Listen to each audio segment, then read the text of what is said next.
Ang programang ito ay rated SPG. Striktong patnubay at gabay ng magulang ang kailangan. Maaaring may masiselang tema, lengguwahe, karahasan, sexual, horror o droga na hindi angkop sa mga bata. Masayang masaya si David dahil sa mga natamasa niya dito kay Ramon at kung saan nginid sa kaalaman niya na malalaman din ni Tanggol ang katotohanan at kung saan ito ay malaman ni Tanggol ang katotohanan ay mamamatay siya dito at lalong-lalo na si Ramon na kanyang niloloko.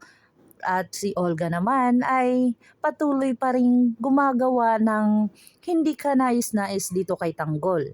At si Tanggol ay naparusahan doon sa selda na kung saan bugbog sarado at lahat ng nangyayari binuhusan, lahat ginawa sa kanyang pagpapahirap. Dahil nga sa utos ni Olga ay pahirapan si Tanggol hanggat doon na siya mamamatay. At kung saan dito na ang kasal ni Ramon ay nilagyan pala ito ng bomba ni Olga kung saan hindi nagtagumpay si Olga sa kanyang mga ginagawa dito kay Ramon at saka kay Monique, na kung saan dito si Ramon at saka si Monique ay masayang masaya dahil sa magkasal na nga sila at kung saan nagbabago na ang buhay ng nanay at tatay ni Monique at ang kanyang kapatid. Lalong-lalo na ngayon na wala na silang iintindihin kundi masaganang buhay. At dito na nagkasiya si Ramon at saka si Monique at namasyal ito sa Quiapo.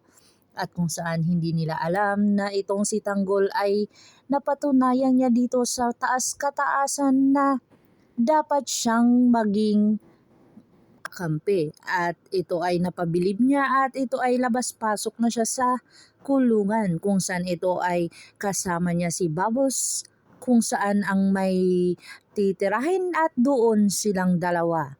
At dito na nga nila tinutugis ang mga masasamang tao.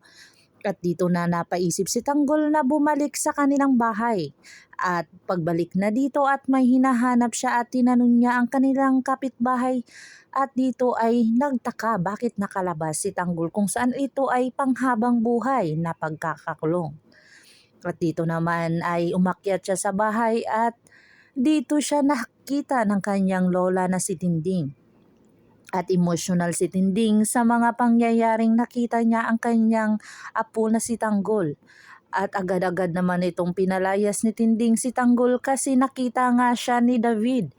At si David naman ay kinuha yung gatilyo at ito ay pinaghahabol si Tanggol at hindi niya nahabol si Tanggol at eto na nga papunta na siyang Quiapo at kung saan nagdasal muna siya dito at bago bumalik sa selda. At kung saan hindi inaakala na nagkita sila ni Mokang at bigla niya itong hinalikan.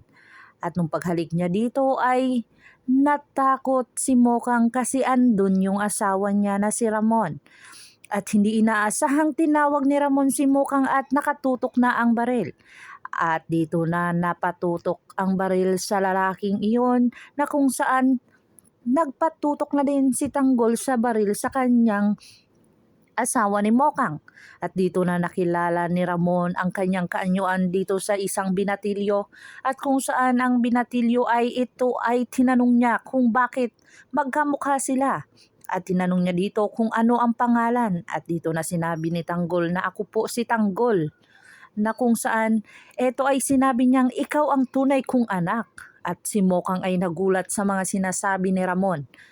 At nung sinabi na ni Ramon ang katotohanan na si Tanggol ang kanyang anak ay padali-dali itong pumunta ng mansyon at nagulat at nabulaga ang mga tao doon.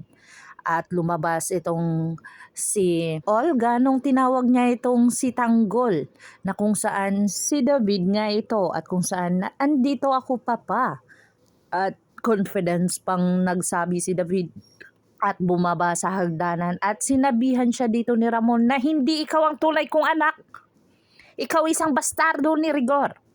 At dito na nagulat si David at sinabi niya, ako po ang inyong anak. Ako po si Tanggol at hindi niya inaasahang lumabas si Tanggol sa kanyang likuran. At nung paglabas ni Tanggol ay natameme itong si David. At napatingin si Olga na nanginginig dito kay Ramon at kung saan tinutok ni Ramon ang baril dito kay David at kung saan pinaputukan ito si David. At dito na nagulat ang lahat sa mga pangyayari na si Tanggol ay nandun na sa mansyon. At si Olga ay walang magagawa kundi alam na ang katotohanan ni Ramon, nakasabwat siya ni David. Abangan natin ang mga susunod na episode na ito, ang Batang Quiapo, kung ano ang mangyayari kay David at saka kay Olga. Kung bago lang po kayo sa akin channel, please like, share, and subscribe para ma-update po kayo sa mga susunod pa. Yun lamang po at maraming salamat.